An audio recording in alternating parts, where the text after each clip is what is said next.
Welcome to the dynamic learning hub of XLR at Andheri East.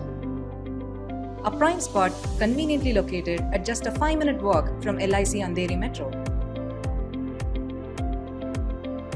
In our journey of over a decade, we have proudly trained over 2 lakh students.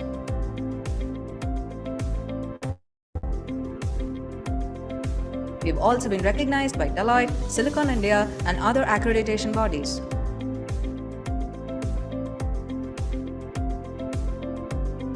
Experience learning like never before in our spacious and comfortable classrooms. With high-definition projectors and state-of-the-art acoustics in place, we ensure effective learning even to the farthest point in the room. The hybrid mode is a game changer as you can enjoy the benefits of a live classroom from the comfort of your home.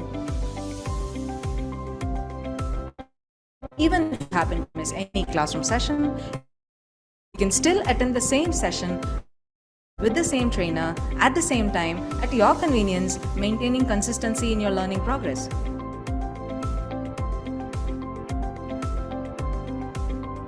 Wanna get started? Join us for a demo or career chat over a cup of coffee at our Andheri branch. XLR. We don't just train, we build careers.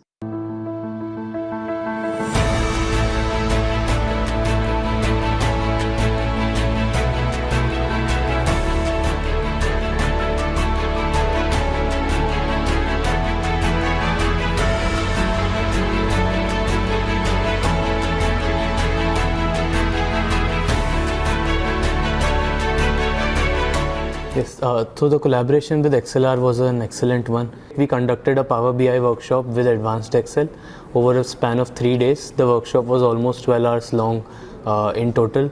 Mr. Karthik, who was an amazing trainer, helped the students understand the concepts deeply. I am sure that the students will be able to apply these concepts in their careers as well as their daily lives. The trainer, Mr. Karthik, was an excellent person where he explained in very detailed manner on how to give great insights using very complex data sets.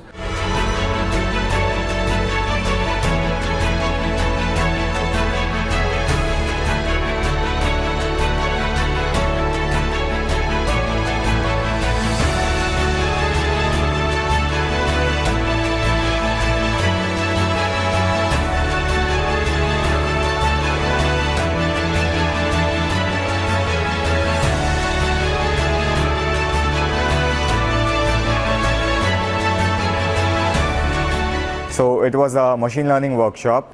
We learned a lot from the course and it was a great experience attending the workshop. The trainer was very helpful. He had a hands-on approach with his teaching and it was fabulous. This was a great experience for me. So I would absolutely love it if XLR and its team would come again to our campus and conduct more events like this.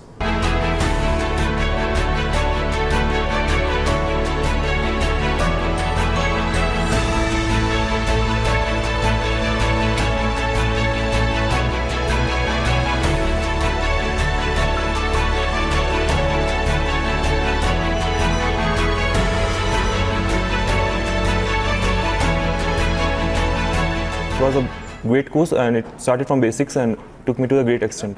The experience of the workshop was really nice. The feedback from all the students was positive. They understood the concept. The workshop was also practical based with some questions. The experience with XLR was very smooth. They helped us in conducting the workshop smoothly right from the booking of the vendor and deciding the course till the distribution of certificates. In overall, this workshop was a success during our technical fest Atmos, and I thank XLR for being a part of it.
I was very much interested in learning digital marketing course for a very long period of time, but I don't get a proper platform. So later from our college, I get to know about XLR and I enrolled in XLR course. It was really good experience. Our course has been taken by Mayur sir, and he was very good teacher. He not only focusing on theory part, he is doing how real digital marketing works.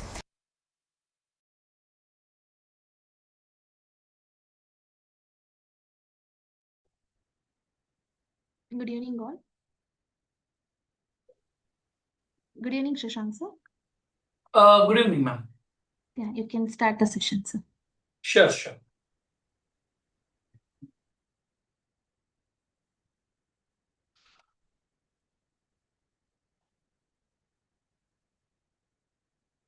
Right. All right. So good evening, everyone. Welcome. Yeah. Good evening. Good evening. Good evening. It's good to see you guys. Yeah.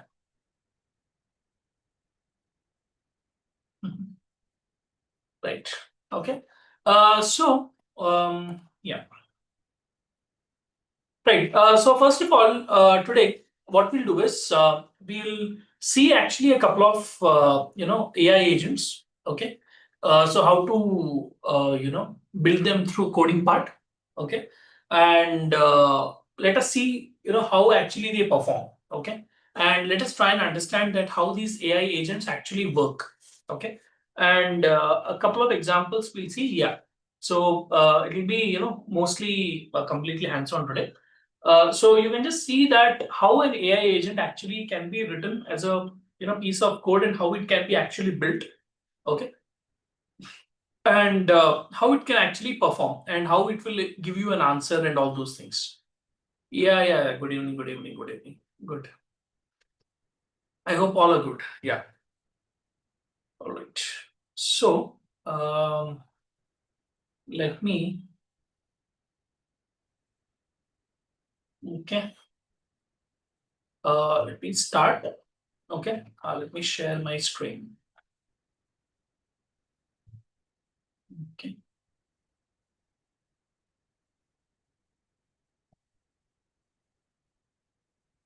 Yeah. All right. So I think you can see my screen. All right. And yeah. So as I told you, let us start by starting with a simple bot. Okay. So the first one we'll go a bit deeper also. Okay. So how to build these bots and how can these bots be built. Okay. So just you can try and understand that how things work. Okay. You need not build it by writing your code on your own and all those things. No need to worry on that perspective. Okay. So only thing is I require you to just watch that how actually things work. Okay. So the first bot what I'm building is a question answer bot. It's a very simple bot. Okay. So when we build an AI agent, that is the first simple bot we actually built. So it is very easy to actually build. Okay. So probably those who are bit from those who are from not from computer science background might feel bit of tough, but I told you need not particularly remember or by heart any code or understand. Just try to understand the stuff. Okay. So what is happening and all. Right. So what I'm actually starting, the first important thing is we have actually seen the concept of a transformer. Okay. So I hope you actually, you guys remember it. Okay. So transformer is actually a very important, component or a very integral component, right? And you guys also have, understood that what exactly a transformer actually does, correct? So this basically is like a framework. Okay. It helps to build, a few things. Or you can say the entire AI system or the AI, whether you call a generative AI, whether you call it as an agentic AI, whether you say AI agent, whatever you say. Okay. So everything is actually built using a transformer. So that is very important, and that clarity I need you to have. Okay, that is very important. And the first thing is the most important thing is those who already know it's fine for me, but those who don't know, you can see something called as pip install, right? So pip is basically to install any particular library or a module. Okay, so this exclamatory mark, you can see if you have multiple installations in one particular box, you can use the exclamatory mark. Okay, so that is why it is basically used. Okay, so the most important thing here, especially when you want to understand, right? There are a couple of libraries which I am using here. One is the transformers library, one is the torch library. Okay, so these two are used. These both are actually high-end libraries, which are basically used to build a bot. Okay, because I told that everything revolves, especially around everything revolves around especially the especially, right, the transformers nowadays, right? So it's a very important component right now. So that is the very important thing. Okay, so right from the very small things, I am just telling you that how we actually do it. Okay, now, so when we install it, okay, it is very important, especially when we install this transformers and torch, especially when it is transformers. Basically, one small thing you have to understand is this is a very minor thing. All these frameworks, right? Even when you talk about deep learning, okay, let us go with a very simple concept first of all from deep learning. So when you actually use deep learning, you use particularly a couple of frameworks or libraries, we can say, which is Keras and TensorFlow. Okay, many of you might be aware of, many of you might not be. So we use something called as Keras and TensorFlow. Why I'm telling you, why I have bought up, even though I'm not using here, why I have bought up it. Things like Keras and TensorFlow, they are a certain frameworks and libraries which process heavily or rely upon especially something called as GPUs. Okay, so those who have computer knowledge must have understood when I said GPU. Okay, so GPU is nothing but graphic processing unit. Okay, so every processor has some graphics, but this dedicated graphic card, especially these GPUs, these applications are going to use for processing to compute much faster. Okay, in a smoother way, and especially compilation, and you will see that in action in TensorFlow and Keras. But when it comes to transformer, when you say AI agent, you are saying a very big word. Please understand that. You're saying AI agent. Okay, you're building a deep learning model.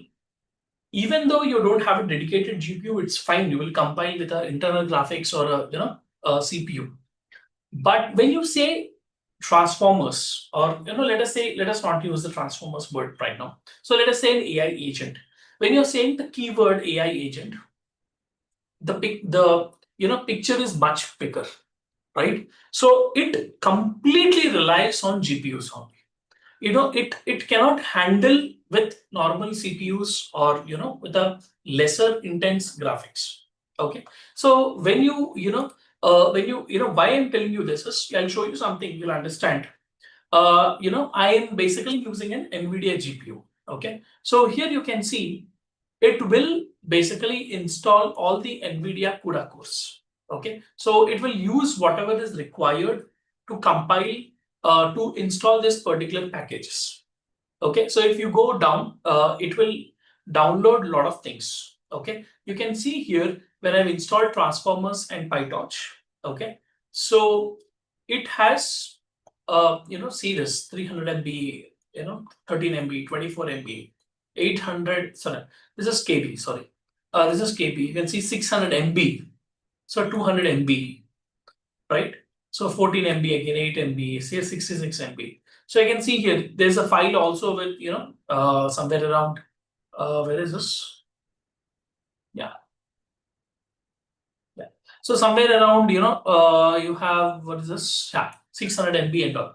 So this is the size of, what is required for these libraries. It is going to install, which you are going to use for compilation. Okay. So that is why I've installed it. Probably you can try it later. I'll share it later. Don't try to do it now. Okay. So it'll take a lot of time, and you need a good internet speed also to download all the stuff much faster. Okay. So at least some 100 Mbps, something like that. If you have, it will download much faster. Okay. So with less also you can download, but it will be a bit slow. Okay. So no problem. You can do that later. So you will see that the installation part, see, it is much bigger. Actually, the requirement is much already satisfied. Why? Because I'm using transformers from a longer time. Okay, I'm already using it from a longer time. So it's already installed. But for you, if you're installing very new, it's going to take a lot of time, especially because it will see, for me it's showing requirement already satisfied. But if you have never used transformers in your Google Colab, okay, so it will not be there default. You have to install it. So once you use these two syntax, okay, use this syntax to install both the libraries, it's going to take a lot of time. Okay, so each and everything it's going to pick and it is going to install. See the page, how much it's going to have. See. Okay, so whatever is required to run, it will successfully install. Whatever is not required, it will uninstall. Whatever is required, so it will make that adjustment accordingly. Okay, it will make that adjustment accordingly, and it will install. So successfully install this NVIDIA CUDA. So that why I'm telling you this is, okay, so GPU is a very integral component, especially when you talk about the keyword AI agents. Okay, so this is one important thing, okay, which you have to get it. Next, let us go to the pipeline first. Okay, so first of all, if you use the transformer, okay, so yeah, here I mentioned, see, if you are using something called as a transformer, okay, right, so if you're using something called as a transformer, so here we are using the transformer library. All right, and here you can see that something called as a pipeline. So what is pipeline in a very simple language? So what is exactly pipeline is basically, pipeline is something where a set of process, line by line process. Okay, so here I've just used a simple I would say a very simple pipeline, okay, to set up a question answering bot. I've not given much of things, only a few things I have mentioned, okay, because we are just starting now. So it is, I don't want to go too much heavy also. All right. So you can see that we are using the transformers. From that, we are using the pipeline. Okay. So I'm creating a question answer pipeline. Okay. Now let us go to the next part, which is the context. Okay. So now when we say context, okay, so there is a very important, I'll show you one particular line. Okay. Yeah. So we have seen, we have seen this, especially this transformer model. Okay. Where we are going to use to build a question answer bot, right? Now I have given one particular context. Okay. Now what is this context basically is, see this context text from which the model will answer the questions. Okay. So now you'll be able to understand that what is this context basically doing. So what is this context is going to do is, it is going to, it's a piece of text, okay, which will be given for the model to train actually. Okay, so it will be given to the model for training purposes. Okay, so once the model trains on that particular text, okay, for a particular question, for example, to understand in a very easier way. Okay, so here I've given one particular context. So I can see a transformer model is a novel architecture that aims to solve sequence to sequence tasks while handling long range dependencies with ease. Okay, so about a transformer only I have given. Okay, so it was introduced in the paper Attention is All You Need by Vaswani. in 2017. Unlike recurrent neural networks and convolutional neural networks, the transformers relies entirely. So if you're not able to see this, text, okay, so there is one particular option. You can just put this enter, okay, and you can give some space, okay, like this you can put, okay. So now what will happen is it will not, you will see a particular space because it's a too bigger text, correct? No, yeah. Okay. So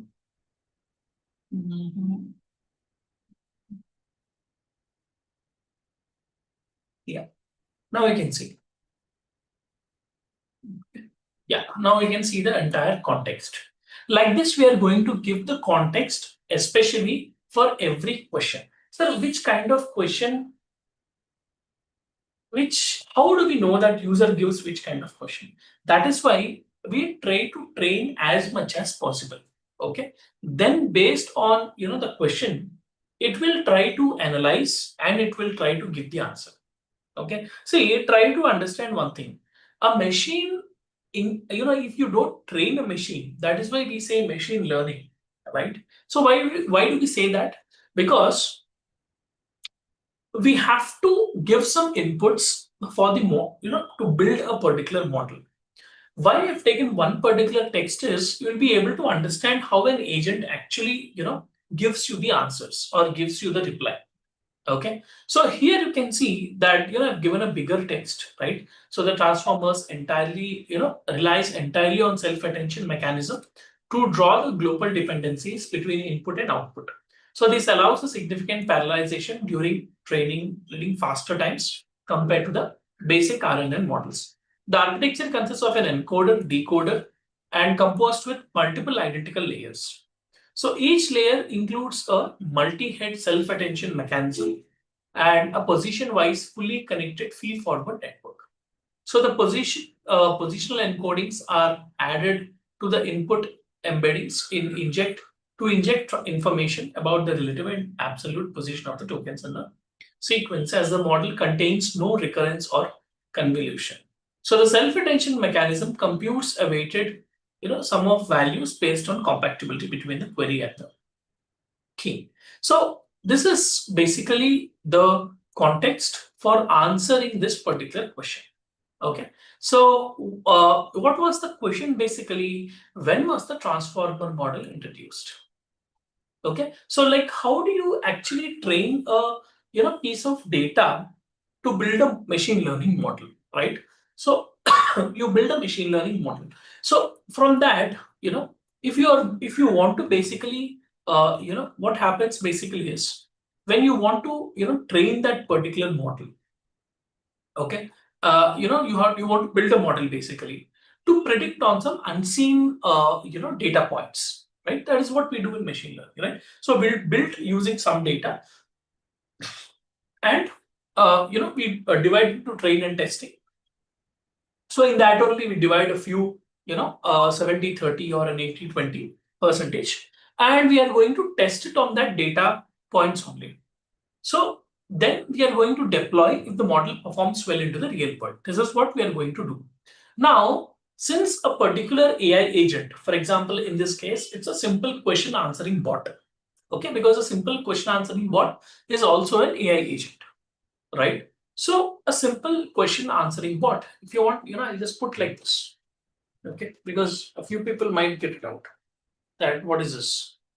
Okay, I'll put like this. So a simple question answering bot, basically it's an AI agent. All right. So how this particular thing, when you're asking something, it is going to give a reply, right? So it is going to get trained, like how you train a machine learning data, especially for building a model. Then the model will be applied onto the real-time data. So that is what is basically going to happen. Correct? Now the same way, this is text, right? And we say we talk about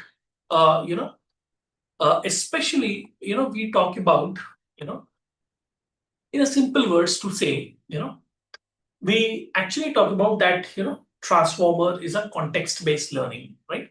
So we have also discussed in theoretical aspects, we have covered that also.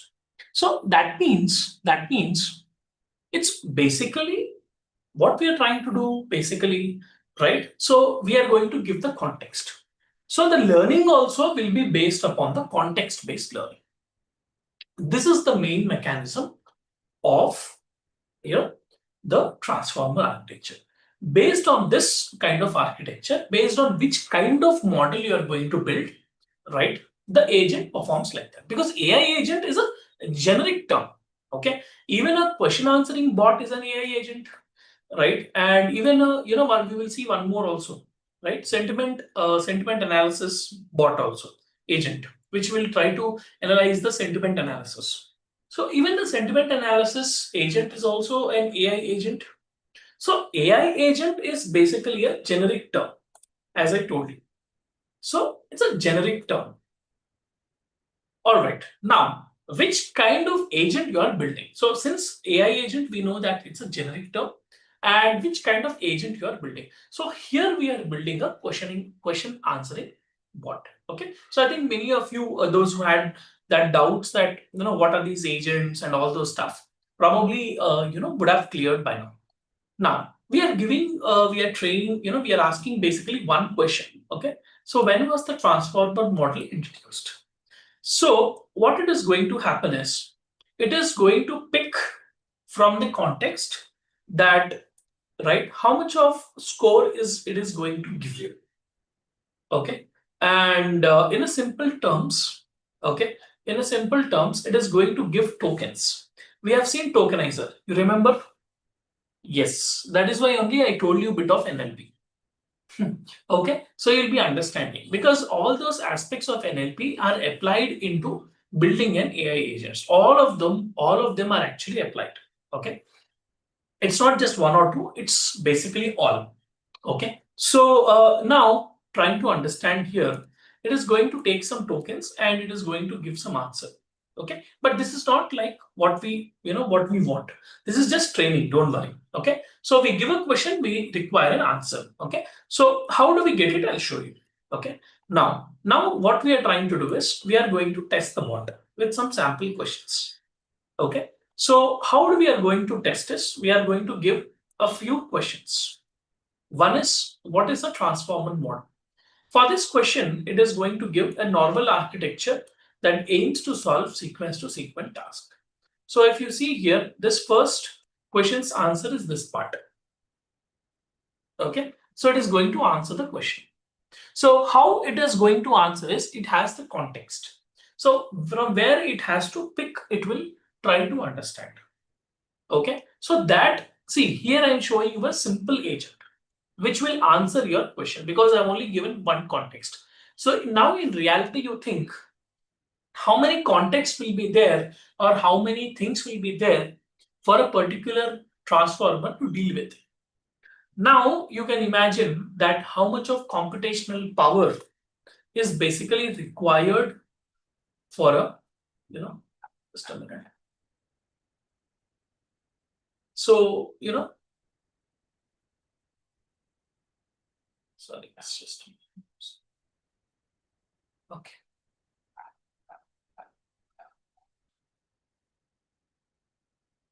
Okay, so now you can imagine in a real-time scenario that how many contexts will be there, how many questions will be there, right? You are asking a question and you're getting an answer, right? So now we can imagine, right, the amount of context and how it is going to pick from the context and it is going to give you the answer. So something which is there, something which is not there, it is going to give its own, create its own answer as well, right? So now you can see who introduced the transformer model.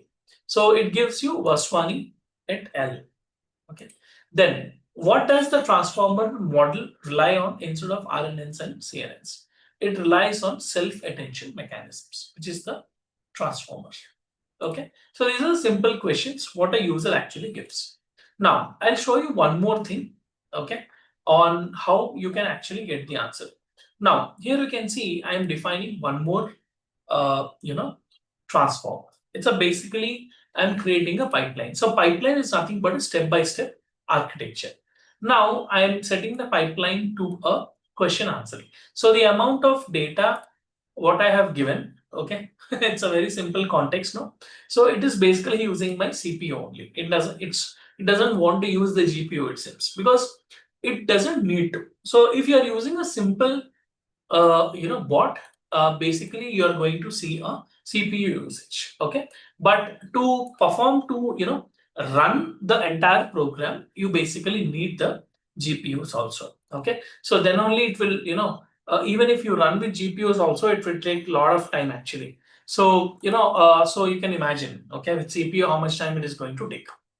Now I've given one more context here. You can see here. So the Taj Mahal is an ivory white marble, mausoleum on the right bank of the river Yamuna in Agra. Okay, so it is commissioned in 1631 by the Mughal Emperor Shah Jahan to house the tomb of his favorite wife Mumtaz Mahal. So it also houses the tomb of Shah Jahan himself. This was the context. Now my question was, who built Taj Mahal? Okay, so from this context, it is going to identify that the answer is Mughal Emperor Shah Jahan. Okay, so this particular thing will be done by the transformer. Okay, so you get a yes. So that is what only I'm trying to tell you. So if you give a certain thing, you're getting an answer. So whether it may be a generative AI question or it might be a question to an AI agent. Okay, so for example, I'll tell you one, here you can see, because I've given a context here, I'm getting an answer. Similar kind of thing, what happens? For example, I think you might be using this Amazon, what is it? Amazon's assistant, right? Echo Dot. Yeah. So if you're using that Amazon's Echo Dot, and for example, if you ask like, what is the current temperature or a present temperature in particular city? So it is going to take that split second. You guys can remember. So those who have used, okay. So it takes that split 1 or 2 seconds, and it is going to give you a reply, right? So it is going to pick from the context. It is going to understand that what the processing of the text, no, how it will process the text first. That is why only I told you the NLP part also. So yeah, it will break down the words and it will remove the stop words. It will tokenize all kinds of hangama, parts of speech tagging, everything. It is going to apply. Then it is going to understand that which is the context. Then it is going to train, okay, and it will find out from the particular context, and it is going to pick, and it is going to answer your question. All this process basically takes a few seconds, maybe some 2 or 3, 4 seconds, maybe, right? So this is how it actually does the pre-processing part. Okay, so that is how things actually work in reality. So here you can see that one more question I've given. Okay, now let us see that I'm using the BERT tokenizer. Okay, so we have seen what is a BERT. BERT is basically an encoder model, right? And we are using the BERT for question answering. Okay, so if you are using for question answering, something you want to build an AI agent itself, you have to use a transformer. There is no other goal. Okay, so wherever you will see a transformer which is basically used. Okay, so I took this very simple example. Even people who don't have any programming language also, you might understand that, okay, yes, this using by this transformer we are basically doing, because that is why sir was telling about the transformer framework and how it is basically transforming the how these AI engines are working, right? Let it be an AI agent or an agentic AI or generative AI. Entire part of what we are doing kind of right now is actually relying upon. So here I have given one more question for that particular BERT model. Okay, so what I have done is I have given one particular context. So the BERT model was developed by researchers at Google AI language. BERT stands for bidirectional encoder representation from transformers. It is designed to pre-train deep bidirectional representations by jointly conditioning on both the left and right side context in all the layers. Okay, so the question is, who developed the BERT model? So for this, we are going to get the answer as researchers at the Google's AI language. Okay, so for that, we have given a few things. Okay, now this is how a BERT tokenizer actually works. Okay, so this is the BERT functioning. Okay, so wherever you can see the BERT functioning, you can remember one small application where this BERT model is basically used. You can just remember, right? It is your Google search. Okay, so your Google search is basically a BERT model. Okay, so whatever you give question, you're going to get a reply. So how you're going to get a reply? That reply is going to come from a certain context. All these contexts are pre-trained for the model to answer by that, because even your Google search is an AI agent, right? Even your Google search is an AI agent. So your AI agent, which is your Google search, is giving an answer to your question. How it is going to pick the answer from the context where the model has been pre-trained. So that is the whole functioning of how how this particular bots actually are made. Okay, this is a very, I would say it's a very small example, because see, whatever you are asking, mostly whatever I'm just running it again. Okay, I'll share this with you. So whatever you are mostly asking, right, you are getting the reply, isn't it so? Yes or no? You are getting the reply, correct? So whatever you are asking, you are getting it correct, almost, right? Something if you are asking, which really even the Google search doesn't know. I don't know anybody is familiar like that. Any question? Probably if you find something like that, you guys can let me know. Okay. So yeah. So this I just ran it again. It's all good. Yeah. So that means, what does it tell you, right? What does it tell you? That Google knows everything. Okay, some people will superficially give me an answer like, sir, Google knows everything, sir. That is why only it is able to give the answer. Google is not knowing everything. Okay, so whatever is basically trained, right? Because that's why even I've included the BERT question answering model also in this small example. Why? Because you might be wondering that how what Google uses, right? So so many people have this doubt. So I told you also, basically Google uses this BERT model, right? So this BERT model is basically that's what actually Google uses. Okay, so this is basically a very small example. I would say very small, not even small. Okay, because like this, not even thousands, some lakhs and lakhs and lakhs of contexts are being designed to train the models. Now you imagine that how much of computational power is required, right? How much of supercomputers is required to train these? And because whatever you're asking, your Google is giving, no, your ChatGPT is giving you, your other copilot is giving you. So many, you're getting it, isn't it so? Right? So do you think without the context, do you think without the certain scenario, it is able to give you the answer? Do you think so? Absolutely not. Absolutely not, right? So this is how it is going to be pre-trained. All of you, right? Now, I'll share one more example. Okay. Yeah. So this one question answering bot, I'll share this with you. Okay. Okay. And let us do one more bot. Okay.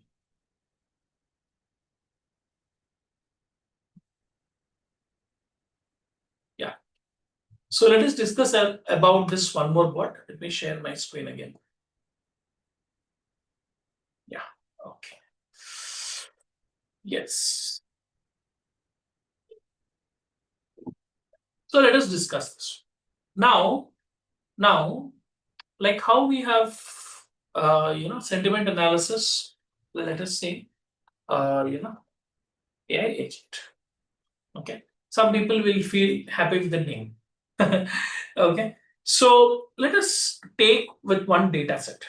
Okay. So I'm telling, basically what I am doing here is I am building a sentiment analysis AI agent.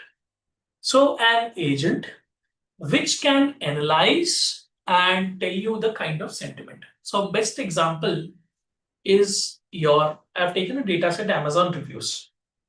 Okay, so why I'm taking this Amazon reviews is this is what an Amazon does in the backend. So it uses these AI agents to analyze the customer's behavior. Same like the applications like what you use, for example, like the Instagram, right? So this Instagram uses these AI agents, right, to analyze the sentiment analysis, to understand the customer's pulse, right? So what they are interested, what they are not interested, what they want, what we have to suggest. So this duty will be given to the AI agents. So in that very simple way, let us take one Amazon review dataset. Let us build one AI agent. Okay, let us build one simple AI agent using coding, and let us test the agent also. Let us test the agent. Okay, also, okay, by passing through some unseen, reviews. Let us say the reviews which are not there in the data set. So let us pass some unseen reviews and let us test that how our AI agent actually performs. Okay, so how it is actually performing and whether it is able to predict it correctly or not. So this we are going to identify. Okay, so let us take this Amazon's data set. Let me run this again. Okay, now the first important thing is I am importing the data set. Okay, you can see they are actually 4,915.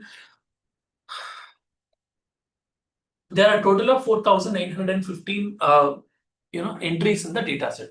You can see the columns here which are mentioned here. Reviewer ID, right?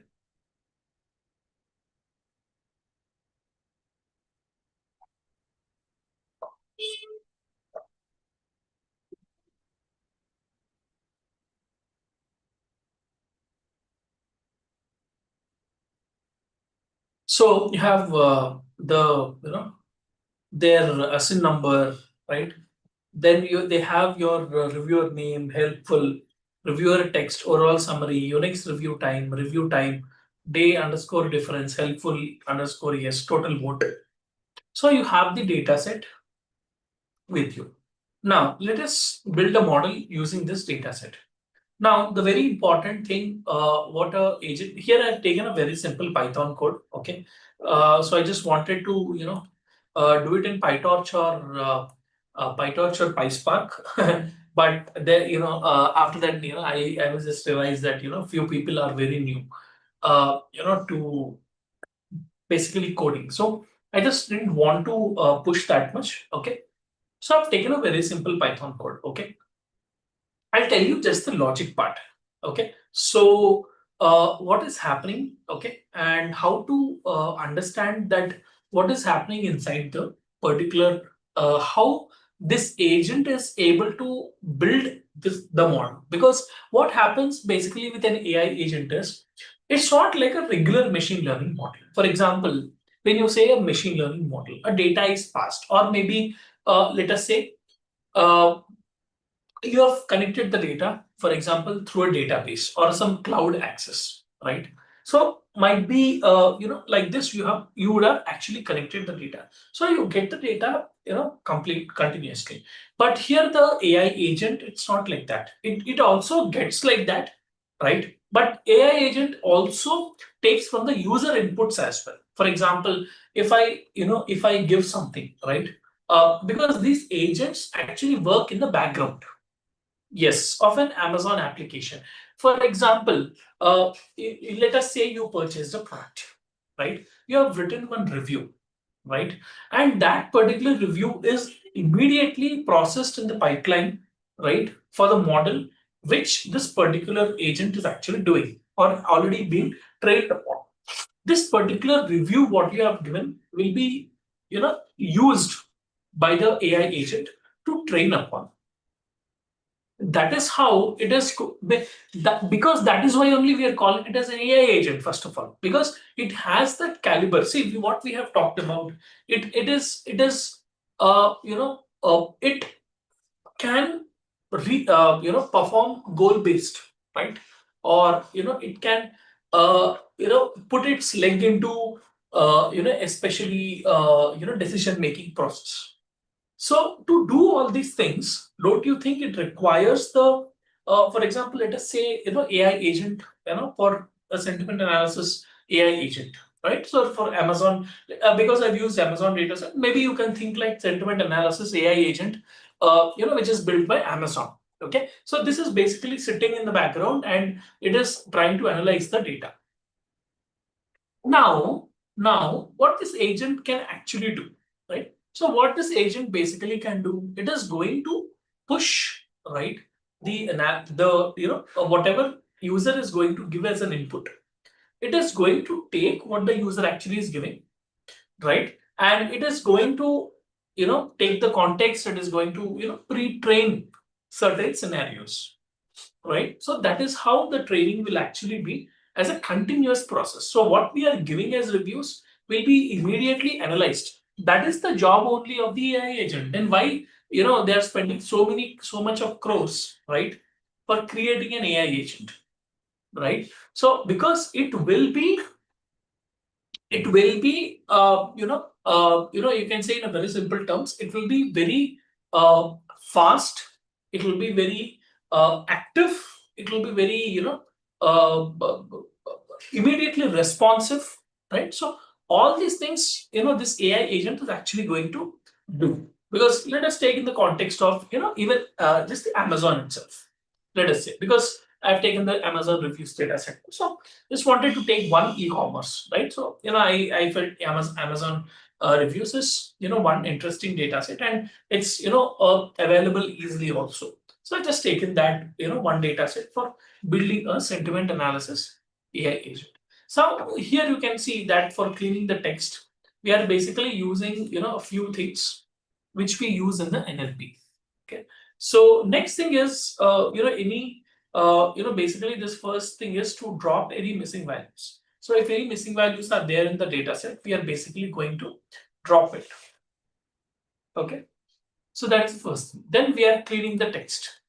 Okay. So any special characters and any punctuations, okay, and converting all the text into lowercase. So all these things, this is basically called as a text pre-processing. Okay, and all these things are basically done. Okay, and this is basically completely done, right? Converting to lowercase, removing the special characters, punctuations. So all this pre-processing is basically done, right, for the text. Now the next thing is you can see that labeling the sentiment. Okay, so the sentiment is especially labeled as either a positive or a negative sentiment.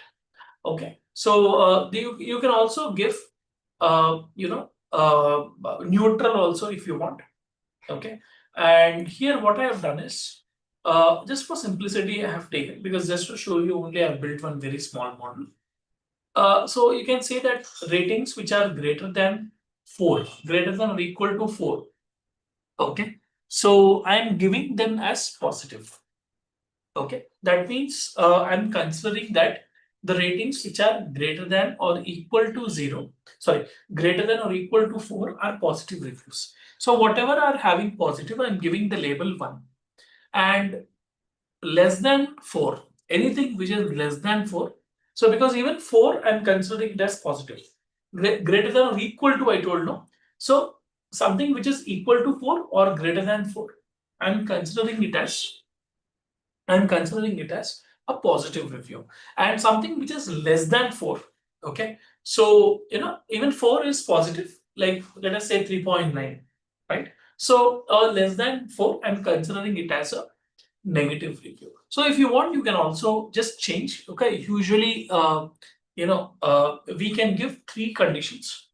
For example, let us say if it is less than 3, sorry, less than 4 and greater than or equal to 3, we can consider as neutral, and anything less than 3 we can consider as a negative review also. So yeah, either one you can give the label. So negative you can give 0, for neutral you can give 1, and for positive you can give the label as 2. So that also you can actually do. Okay, but here just for I told you, just for simplicity, I've just given it like that. Okay, now the next thing is we are splitting the data. One is the sentiment part, one is the cleaned text. Okay, so whatever text is basically we have cleaned. So we are basically dividing it into 2 parts. One is the training data, one is the testing data. So X is the input variable, which is the training data, and next Y is the testing data. So here you can see that we are basically dividing into X and Y. Now we are training the data, and here you can see the test size is 0.2. So test size is 0.2 indicates that training data is 80%. Okay, so basically what we are doing is we are dividing the data into 80% training data and 20%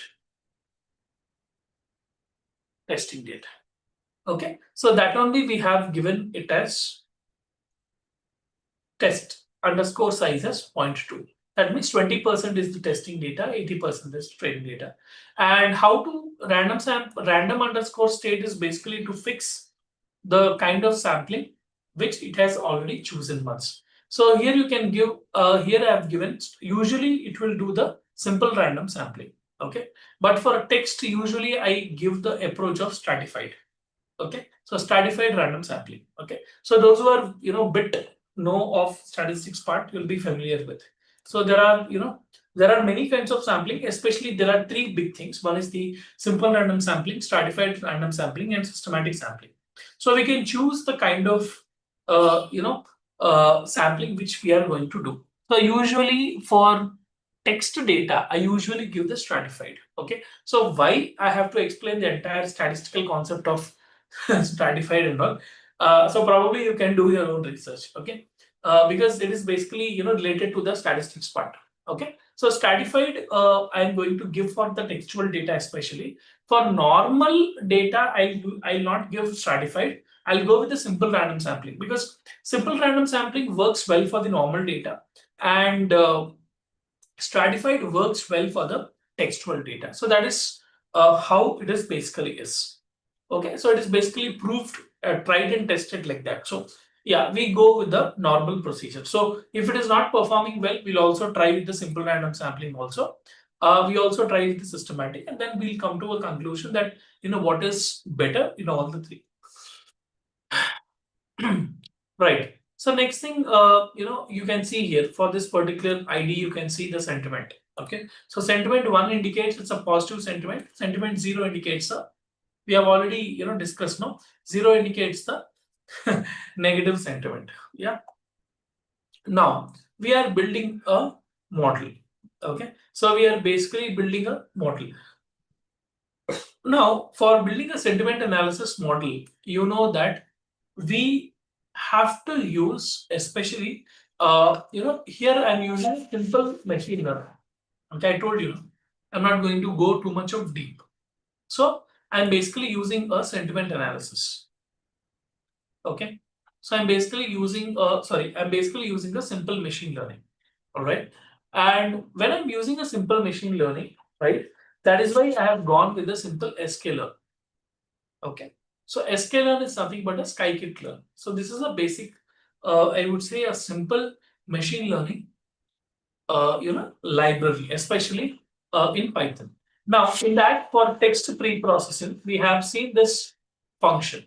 That is why only I have told you these functions before going into building these agents. So we have done this TD-IDF vectorizer. So if you remember, good. If you can't remember, you can just go through the PPTs what I've shared before. Okay, that is why I've covered all those things.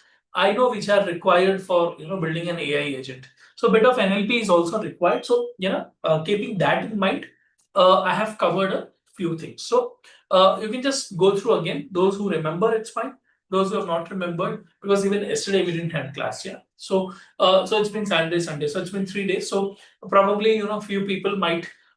So few people might remember or might not have remembered. So keeping that in focus, I'm just telling you that we are using this TD-IDF vectorizer, which we have discussed already. So this vectorizer will basically transform the data. Okay. First of all, it will fit and it will transform. So basically, fitting is nothing but training the data using a model, and transform, I would say, is basically to predict, going for the testing, or we can say for prediction part. Okay, and to train this, we are going with the logistic regression. Okay, so it's a kind of classification algorithm. Okay, so I'm building using the TD-IDF vectorizer and using the logistic regression model for classification task. Now, I am fitting using the logistic regression part. And the next thing is I'm using a certain things called as accuracy score, precision, recall, and F1 score. So what are these four? So basically these four are nothing but evaluation methods, or you can say methods which are used for evaluation. Okay. So these methods basically are going to evaluate, and it is going to give how much fit the data is actually, the model is able to describe the data. For example, like the accuracy score. So you can see 92, 0.9227. That means 92.27% was the accuracy. So the data was able to train, and it is able to predict 92% of the time. The predictions were 92%. Okay, so that was the accuracy score. Precision, recall, F1 score also are basically used as an evaluation methods. Okay, now going to the building an AI agent. Now we have built a model. Now what this AI agent is going to do now? So what this agent will have is, it will have this model with it. Okay, it will learn that how this model actually works. Okay, so it is going to return a human readable label. Okay, because the machine will learn in zeros and ones, because here we have given that if it's a positive review, take it as 1, and if it's a negative review, take it as 0. So that is how we have actually trained the machine. Good. Okay, it is good, but keeping in mind that what it has to return. Okay, so whether it's a positive or a negative, it has to return. So again, it will be trained to give back the human readable form, because the machine what it trains, let us say the agent what it trains and what it gives as an output will be different. So then it can read like, no, it cannot read. It's a computer, it's a machine at the end of the day. It cannot read that how a human being can actually do. That is why only we have NLP, to read one text for that context, so many things we have done. It cannot read like how a human being reads. So this is the problem. Okay, so we have to give in that particular aspect. So we have to give in that particular aspect that it reads what we have given first of all, and it will understand it, and it will give you the reply. Again, for giving you the reply, right, what it changes and how it trains. Again, from there it has to convert it back, that how it will give you the output for your understanding. So this is the whole, I would say the whole picture, that how these particular agents will actually do. So this is the job of an AI agent, to do all these things. So the summary part, you can do it later, or you can read it later. I have put one particular reviews. Now I am testing the AI agent in action. Now, first example is this product is amazing, I love it. So for that particular review, my model has given that the sentiment is a positive. Okay, my sentiment is a positive, which is absolutely correct. So the first prediction was 5 examples I have taken.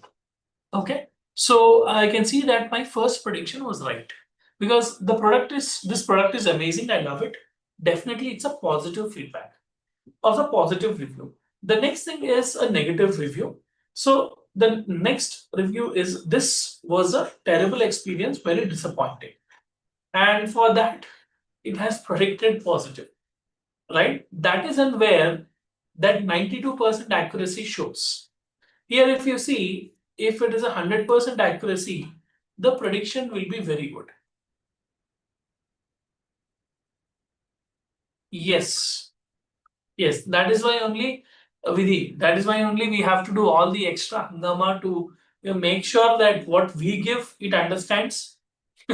Again, because it converts what we have given, and again it has to convert it back to give to the human language. Yes, absolutely correct. Yes, you are 100% right.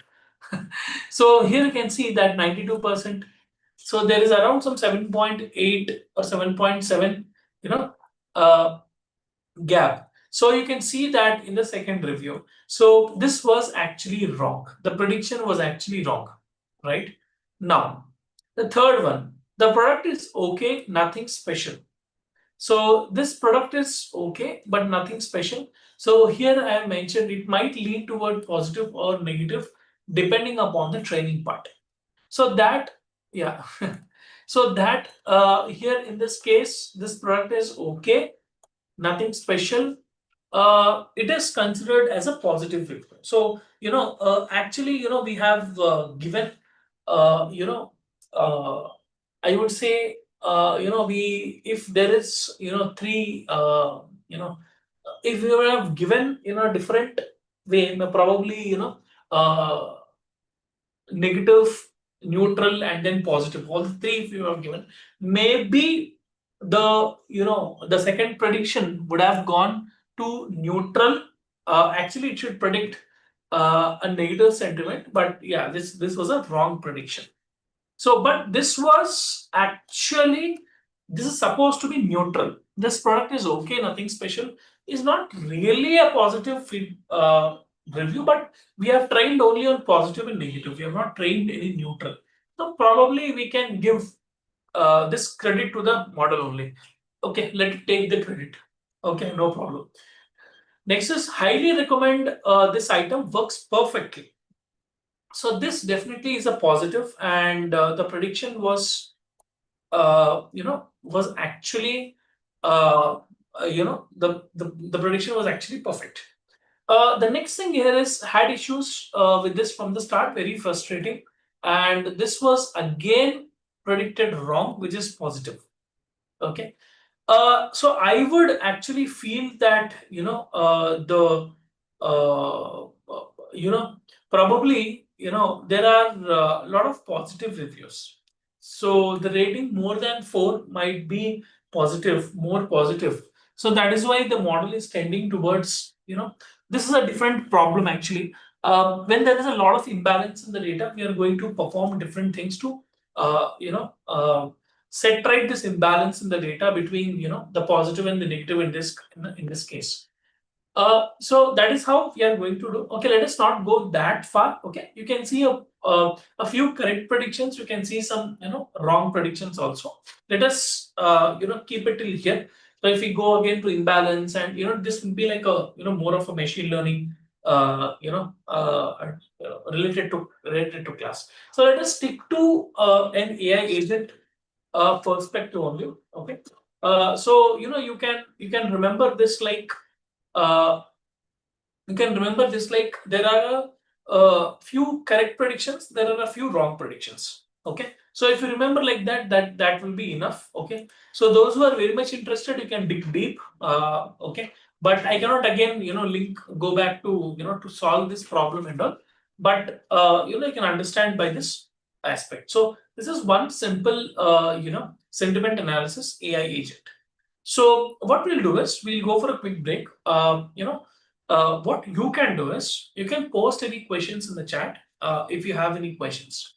Okay. I can actually take it up once we are back. Okay. If you have, you can ask. Okay. If you don't have, it's absolutely fine.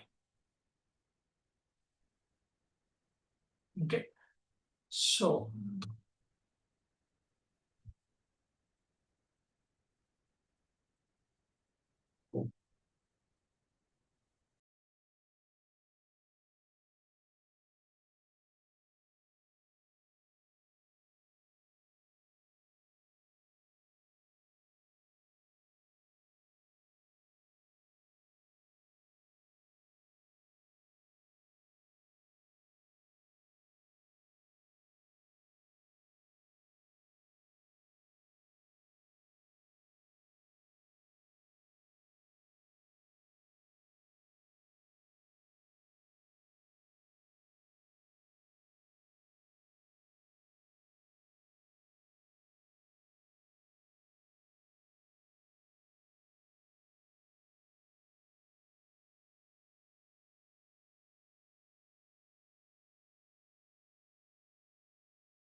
All right.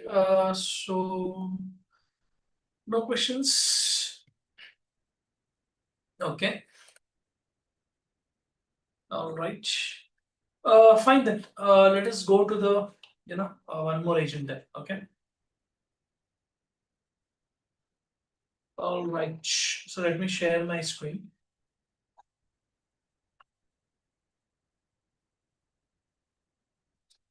Okay. So I hope you can see the screen. Okay. Right. So the first thing here is let us see one more agent, and here I'm actually using this global AI adoption data set. Okay. So this is about global AI tool adoption across the multiple industries. Okay. So how these industries are basically adopting this new age AI tools. Okay, so this data set is particularly about that. It's a very interesting data set, and let us see how you can build an data analysis agent. So here also again I'm adding this. Okay, so he's basically a data analysis AI agent. Okay, so all right. Yeah. All right. Now, for this data set, what we are going to do is we are going to build. The first thing is reading the data set. Okay. So we are basically reading the data set using the pandas. Okay. So pandas is basically used to read a data frame. Okay. So I'll just put here pandas is used for the reading of data set.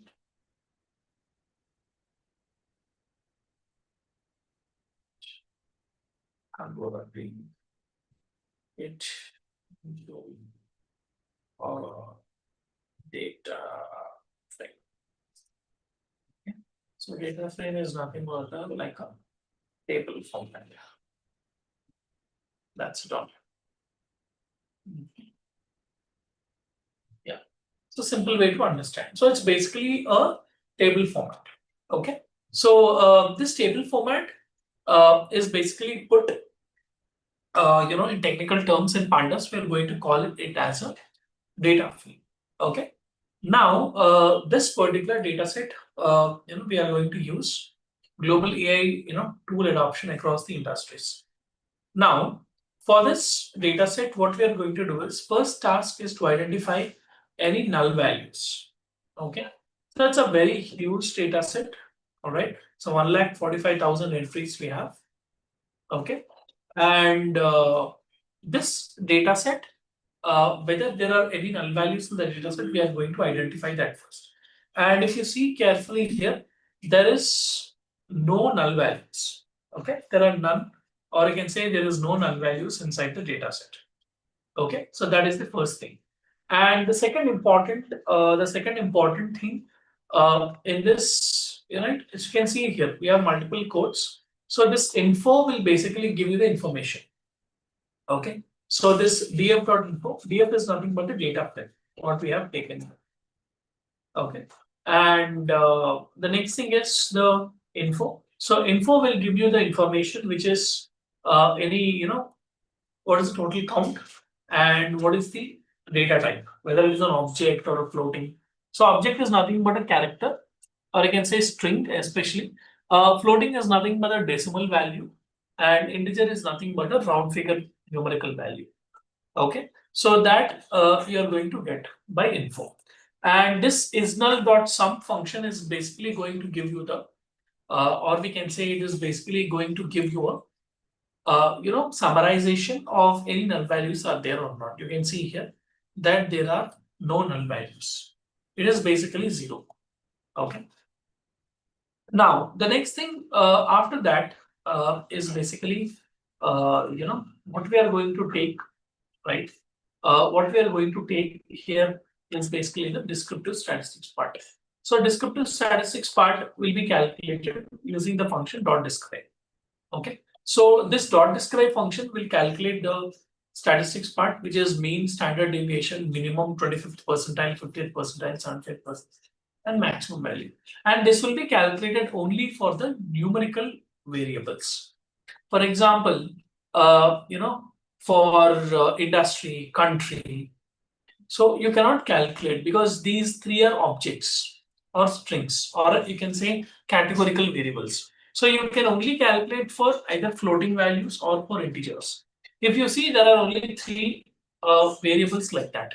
One is the adoption rate, one is the daily active users, one is the year. Okay. And if you calculate for year, mean, standard deviation, it doesn't make sense. Since it is a numerical value, it has calculated. So here you can say that only 2 columns, actually, so small, it's only 9 columns especially. Okay, so it's a small data set only, it's not that big. In that you have 3 rows wise, it is bigger. You have 1,45,000 rows, but columns wise, features wise, you have less features. So here you can say that in the three numerical columns, one column doesn't make sense, which is year. So you can just keep a blind eye on that. So only 2 important columns, which is very useful, is when you calculate the descriptive statistics part, is the adoption rate and the daily active users. Okay, so this is the 2 columns. Okay, so you have the mean, standard deviation, and all those things. Now the next thing is we are basically cleaning the data. So you can check after cleaning what and before cleaning how much. So here, since we don't have any null values, basically, right? Since we don't have any null values, especially, it is basically giving you that there is no, it's the same number before removing and after removing. All right. It will be shared, Ganesh. Please wait. Yeah. Okay. So here you can see that number of duplicate rows, that is also 0 because no duplicate rows are there and no missing values are there. So no issues. Now let us see the trend in adoption rate. Okay. So if you see the trend in adoption rate, so to group a certain values, we are going to use the group by function. So those who are familiar with bit of SQL and Python might be getting the point. So group by function here we are going to use, especially for grouping by any categorical variables. For example, the AI tools will be a categorical variable. It's not a numerical value. For example, you will have AI tools as Claude, ChatGPT, Midjourney, BARD, stable diffusion. So you're going to have the name, you're going to have categories, right? So different tools name, right? This is basically called as a categorical variable.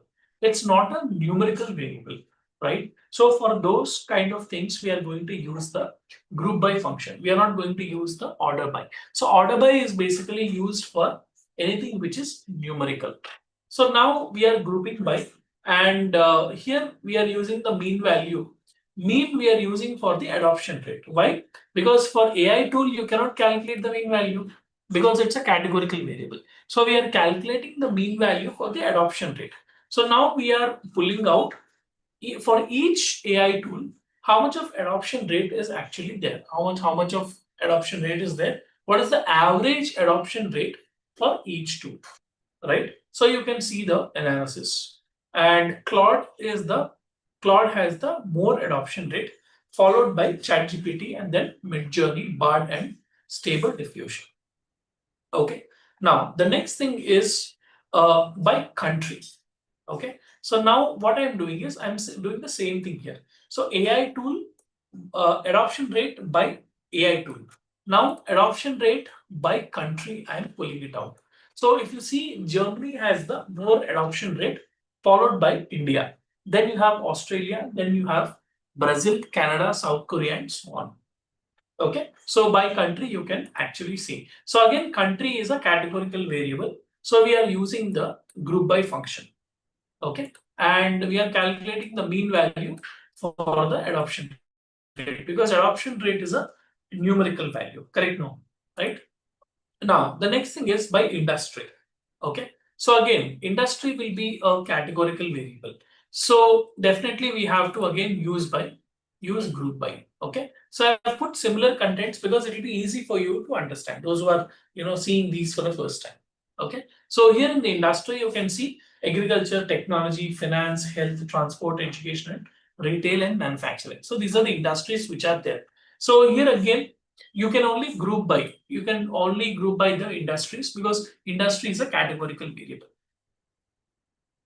And now you can see that for adoption rate, you can calculate the mean value. Now, the next thing is by country.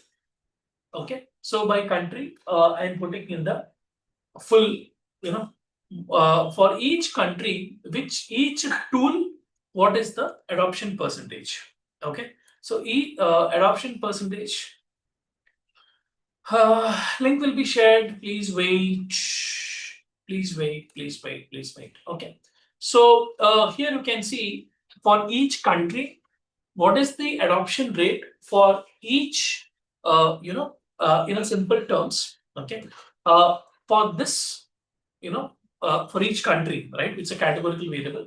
Each adoption for each tool, right? So how much of percentage adoption is there for the each tool is actually given. Okay. So India, has adopted Claude more 50.64, followed by 50.23, which is ChatGPT, then followed by 49.78, no 96, which is Midjourney, then 49.78, which is BARD, then Stable Diffusion is 49.77.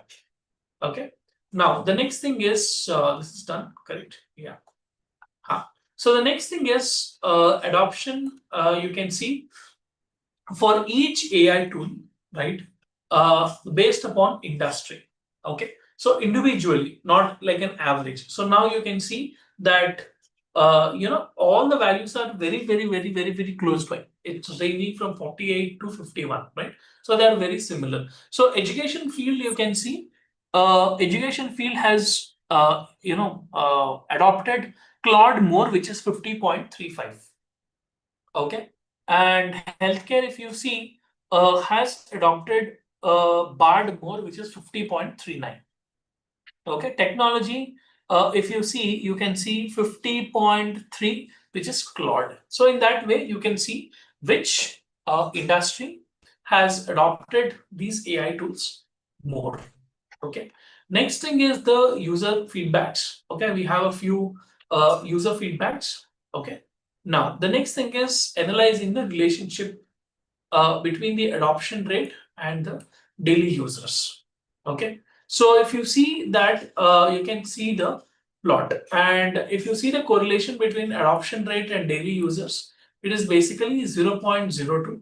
That means the points are mostly scattered. So there is basically no correlation, okay, between adoption rate and daily active users. Okay. All right. Now let us go to the next part, which is impact of company size and age group on adoption. Okay. So here you can see that if the company, there are three types of companies in this particular data set. One is a startup, one is an enterprise, and one is an SME. So whether this company size, whether it is a, let us say, type of company rather than company size, it is given as company size in the data set. Yeah, we can rename it as company type also.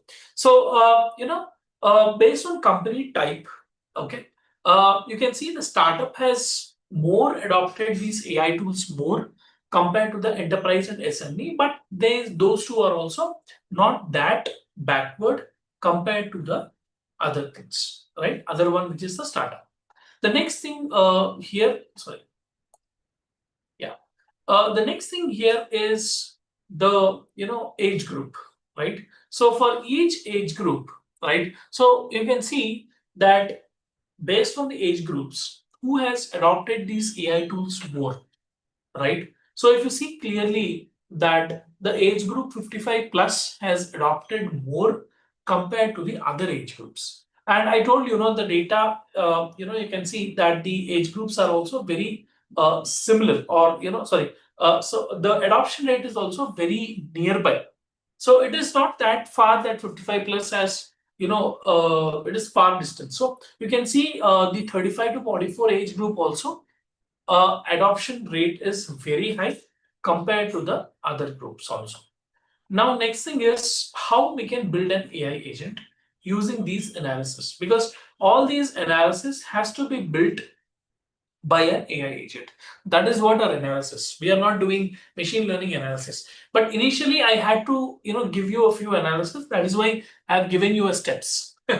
Correct? No. So in a very simple terms, how to do this by how to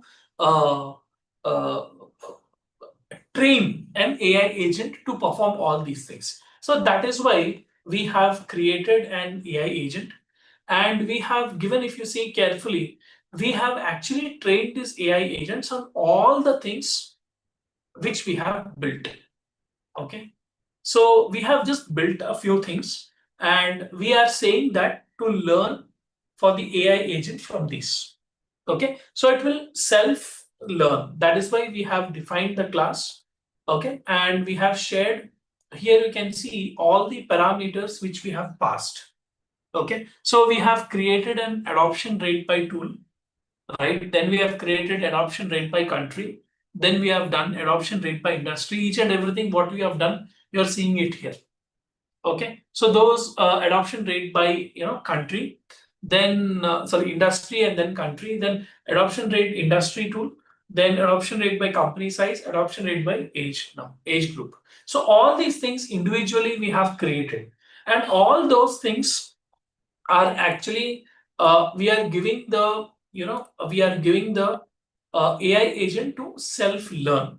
Okay, so it is going to self learn, and it is going to create a question answer query. Okay, so for example, these analysis, you want to get a reply. Let us say, Kirti, yesterday I have not taken a class. Yes, today is day 11. Yeah. So yeah, so this week it will not get completed. It will go to the next week. Yeah. So today's I'll share it. All right. So here you can see that. See, please try to understand one thing here, that each individual analysis, what we have actually done. Okay. We are asking the AI agent to self-adopt. That is why only we are creating one AI agent here. So we are asking it to self-adopt. Now what it will basically do is it is going to self-adopt. Okay, and it is going to basically basically give you the it is going to learn all the analysis what we have done, and it will adopt new things. For example, if you ask something, right, so it is going to analyze and it is going to give you a result because it has learned on that particular aspect. That is what we are going to train, especially this AI agent, which is data analysis AI agent. So that means we want to perform some data analysis. Okay, so it's a big thing, right? So we have to perform data analysis. So it's very important for us to it's very important for us to make the AI agent ready for doing analysis, so that it will be able to perform the analysis and it will be able to give you the results on what analysis which we have actually asked. Okay, so that is the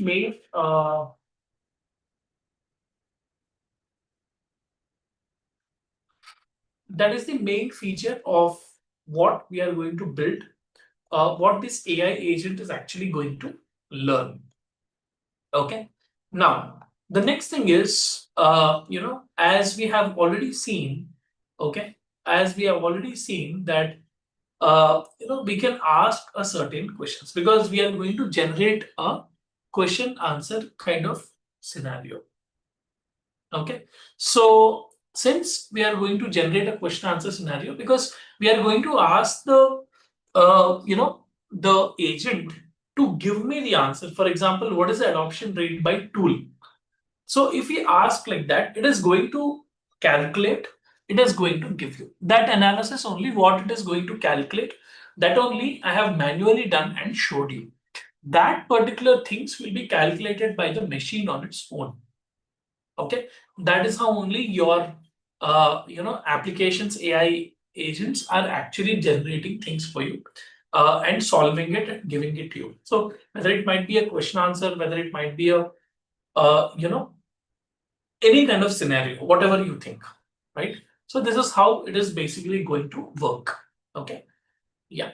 So this is a very simple example. We'll take one more example of a data analysis agent. Actually, I'll take one more example also. I just wanted to, because this is a very important component actually, especially when you are when you are more focused into because a lot of people I've seen using AI agents for doing the analysis part.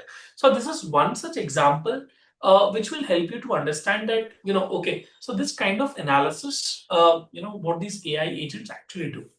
So yeah, so any questions on this you can ask. I'll just give you a couple of minutes. You can just ask me.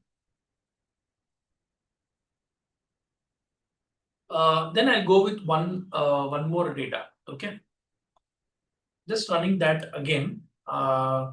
In the meanwhile, you can just ask questions. Okay. Because Colab, whenever we start again, we have to run it again. So I'm just running that again. So in the meanwhile, you can just ask any questions if you have.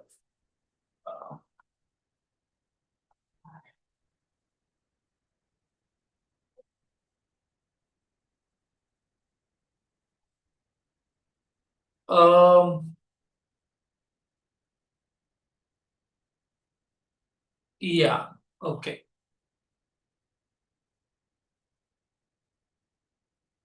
Guys, don't share attendance links.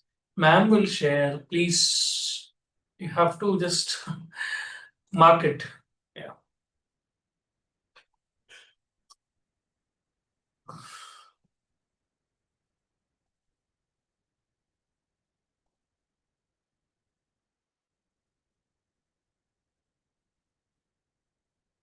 So yes.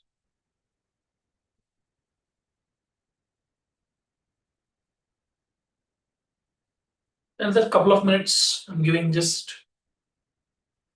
think of any questions and ask me. Yeah, this I think the other one is ready. It's running it. Yeah, all good. All good, all good, all good, all good. Okay.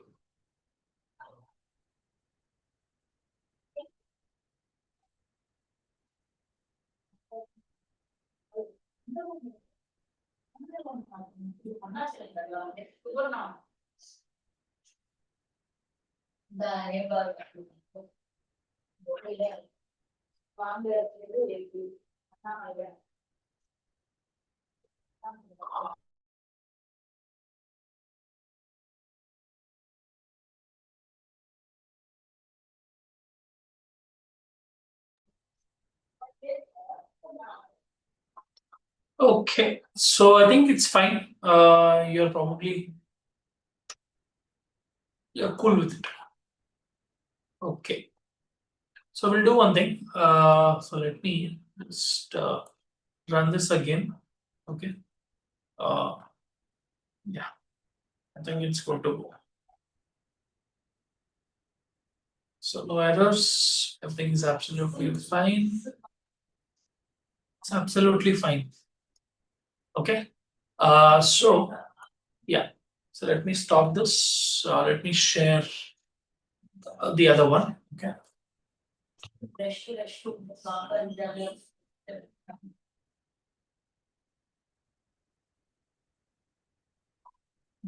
So let me share the other one. Yeah. All right.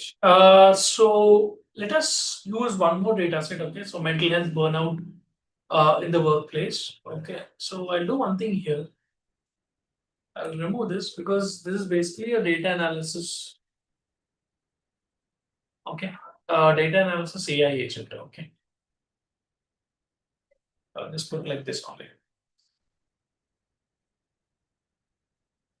Okay. And yeah, and here I'm basically taking yes question.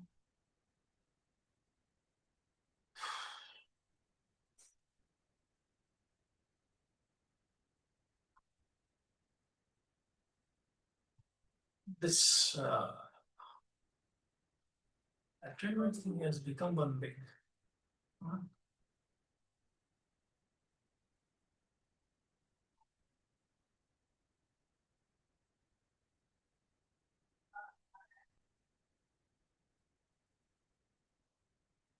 Just a minute.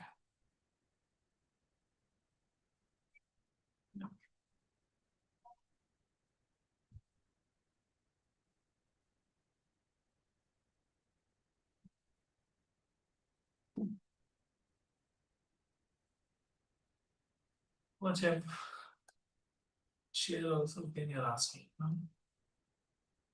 Okay, let us continue to what we are doing. Okay. All right. Fine. Please don't reshare, man. It's whether it's a question or attendance also. Yeah, that's what we think. Now, so many times they are reposting it. Fine. I think better I don't reply to those people. Okay. Fine. So let me just go with this analysis part. Okay. So the next one is the mental health and burnout. Okay. So I've used this data set again. This is basically a HR data set. Okay. Which has a lot of implications into especially HR data set. This is a very kind of a very important data set. I would say because this is especially you can see in workplaces, right? So burnout about the employee. So burnout is nothing but the the risk of attrition in the company, right? Whether the employee is going to stay back or leave, right? This is very important because based on this, if you see carefully why I've taken this particular data set also is because a lot of companies nowadays, especially big companies, are building AI agents to analyze this kind of data. So this is also a very common.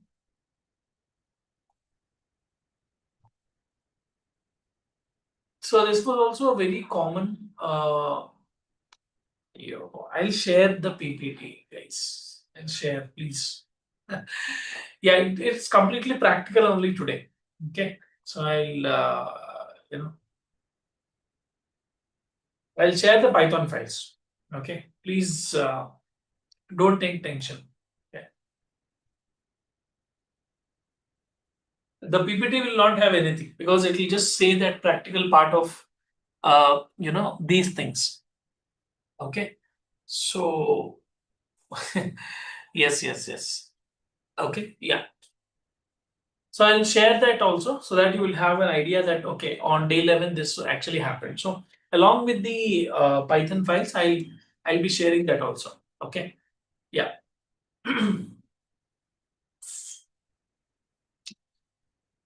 All right.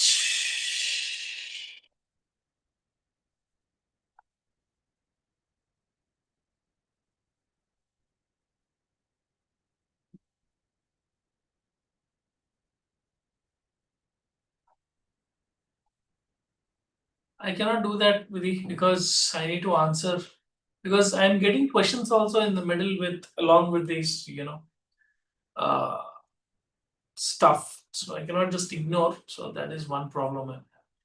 It's okay. Fine. So let me complete. We have only 15 minutes left. Please, I have to complete this. All right. So that is the reason I'm using this data set. So what is happening actually is like a lot of companies, especially big companies, like Capgemini, Accenture, like these kinds of companies, basically they are building an AI agents. Okay, so they're basically building an AI agents, and these AI agents are actually, in a very simple way to tell is these agents are especially, doing this HR analysis also, especially, calculating this burnout of the employees, or you can say risk of attrition in the organizations. Okay, so to build that, especially, this kind of data set I'm using it. Okay, so I'm reading reading this data set, especially using the pandas. So, pandas, we have used the same thing what we have done in the previous uh, AI agent. Also, we have used the pandas to read the data set, right? So that is what we have actually done it. So head of the data set basically gives you the top 5 observations and the data. So you can see it's a 25 column data set. It's a huge data set actually. You can see. So it starts with employee ID, age, gender, country, job role, department, years at company, uh, work hours per week, remote work or not, burnout level. So to inspect that, especially you can see here. Okay. So the head will basically give you the everything part, right? And actually we can remove this head here. I'll just remove this and rerun. Okay. Okay. So you can see here, you can see the info part. Okay. So here you can see the info. In the info, you'll be able to see the entire column list. Okay. So I was, telling you ID, age, gender, country, job role, department, years at company, work hours per week, remote work, burnout level, job satisfaction, stress level, productivity level, sleep hours, physical activities, commute time, right? Has mental health support, manager support, score, has therapy, mental health raise of salary range, work-life balance, team size, career growth score, burnout risk. So first 24 columns are basically the inputs or the variables which are called as features. The 25th column is basically the burnout risk, whether the employee is having the risk of having a burnout or not. So this is what basically is going to be analyzed and going to be calculated. Now, if you see carefully, checking for any null values. Okay, so what we can do is wait.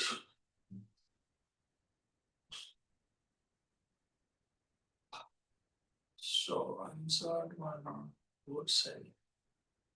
Okay.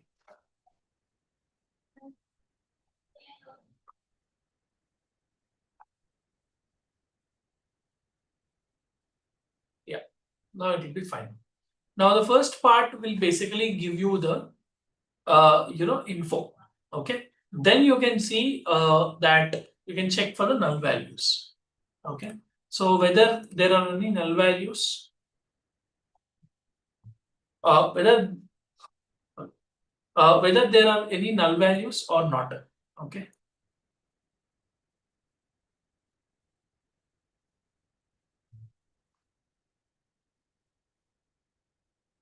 Yeah. Okay, so this is null dot sum will basically check whether there are any null values or not. You can see here itself also in the info. Everything is 3000. So there are basically 3000 rows and 25 columns in this data set. So you can see that there is no null values. Okay, so that is why it is basically showing for each column as 0. Okay, now the next thing is summarizing the data. Now you can see that how many are basically there. So especially let us go step by step. The first part is basically using the describe function. Okay. So what I'll do is I'll just shift this also. Okay.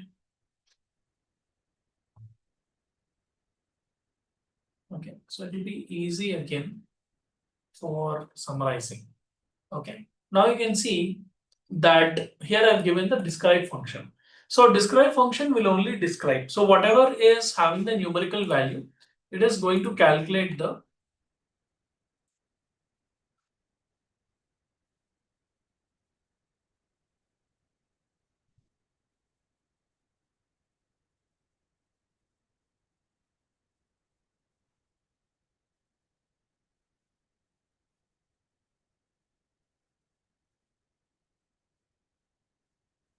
yeah. So whatever is the numerical values, it is going to it is going to calculate. A few numerical values are going to make sense. So for example, like the burnout risk. Burnout risk, it will calculate because it doesn't know it's a categorical variable. It is categorized as 1 or 0. So if it is 1, it is basically categorized as a burnout risk is there. So if it is 0, that means the risk is not there. So basically, it's a categorical variable which is basically indexed. So this burnout risk is basically, doesn't make any sense. Even it is calculating the numerical part. Now, going down from there, you can see that for each, what I've counted is for each particular thing, count how many are the counts. Okay. For example, let us say for gender. Okay.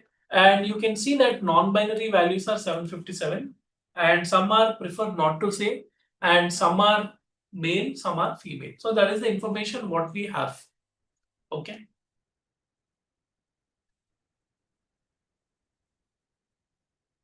So that is the thing.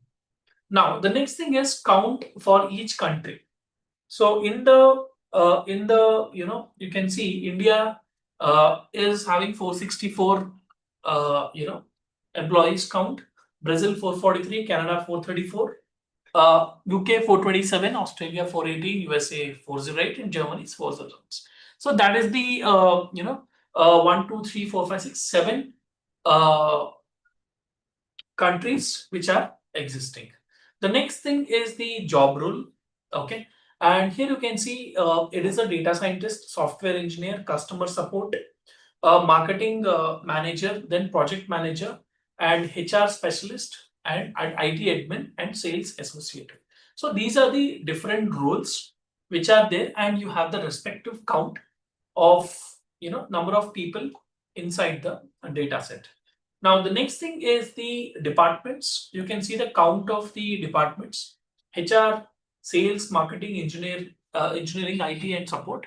You can see the respective counts. Okay. The next thing is the whether the remote work column. So hybrid is 1022.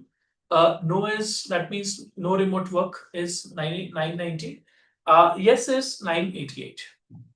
Hybrid is basically going some days to office and some working from home. Next is has mental health support. It's a categorical variable, definitely, like how it is for the remote work. You can see here yes 1531 and no, no is 1531, yes is 1469. Then for has therapy access, 1511 is no, yes is 1489. Next is salary range, 100k plus is 640, 80k to 100k is 600, less than 40k is 594, 40k to 60k is 593, and 60k to 80k is 573 people. Okay. Next is exploring the relationships. Okay. And we are basically, plotting. The first plot is basically a box plot. Okay. So you can see that work-life balance between and the burnout risk. Okay. The next important thing is basically the salary distribution on the work role.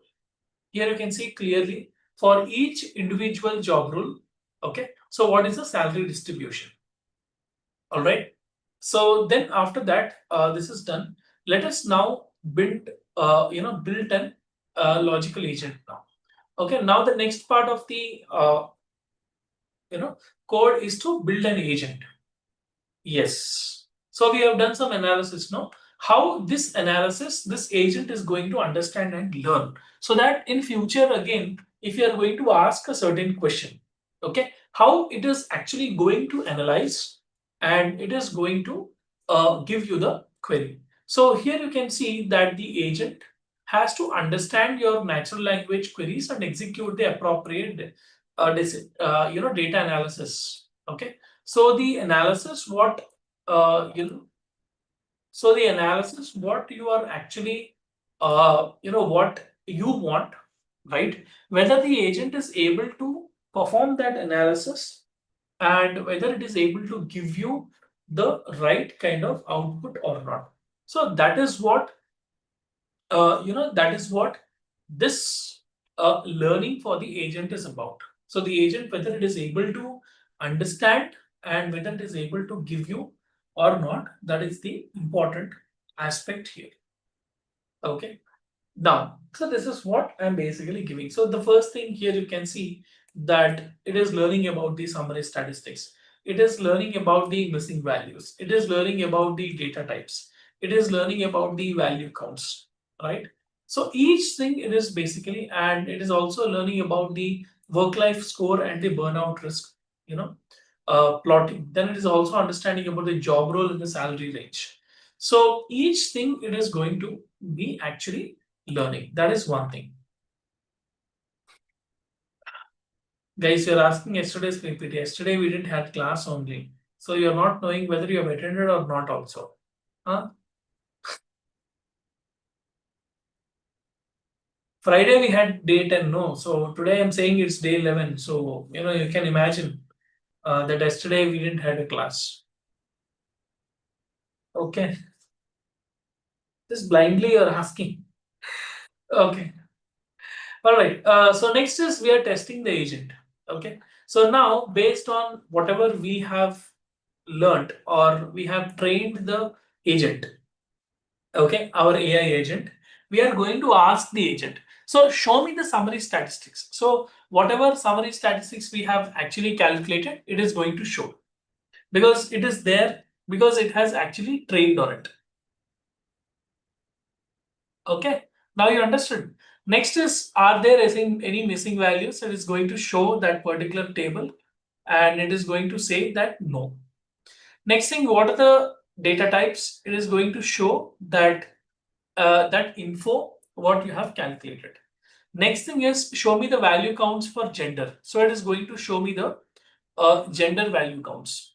Okay, how many are there? 4 categories are there in gender in the data set. Okay, now let us go back to the question. Show me the relationship between work-life balance, and burnout score. So we have actually calculated a graph. So it's going to show the graph. So next thing is, yeah, what is the average age? So here, if you see clearly, we have not mentioned clearly, that which column you have to calculate, which thing you have to calculate. So what it has actually generated is something which it is not able to understand. It has given that, sorry, I could not understand your query. Please try to rephrase it, or please try rephrasing it. Okay, and then we are improvising the query capability, which again can be used for testing. Okay, so we have improvised the query again. So why I have again, I have put in such a way that it will show like that, and then I have improvised. Okay, and now it is going to calculate the average age and it is going to give you the output. Okay, so that means you have to train on it to understand something which you are basically asking, so that it can give you the answer back. Understood now? So that is what just let me run it again. Okay. Yeah.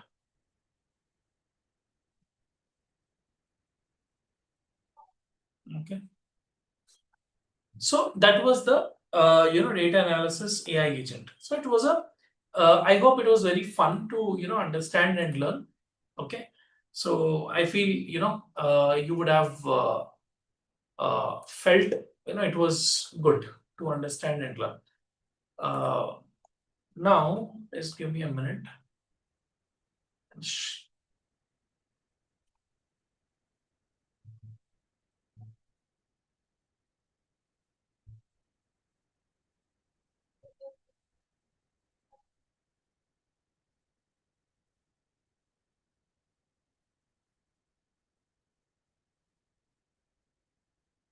Not able to share.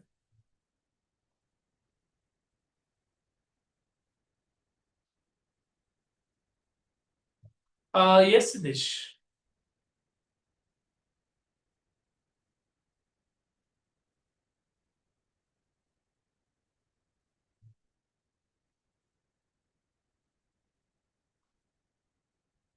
You am able to share.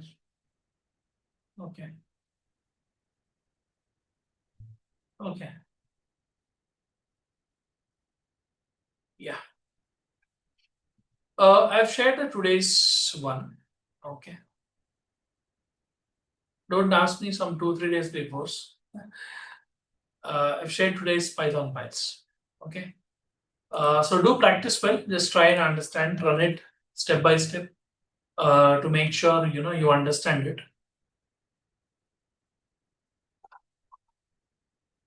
Yeah, you can mark your attendance also. Ma'am has shared it. Yes, ma'am. We can end it.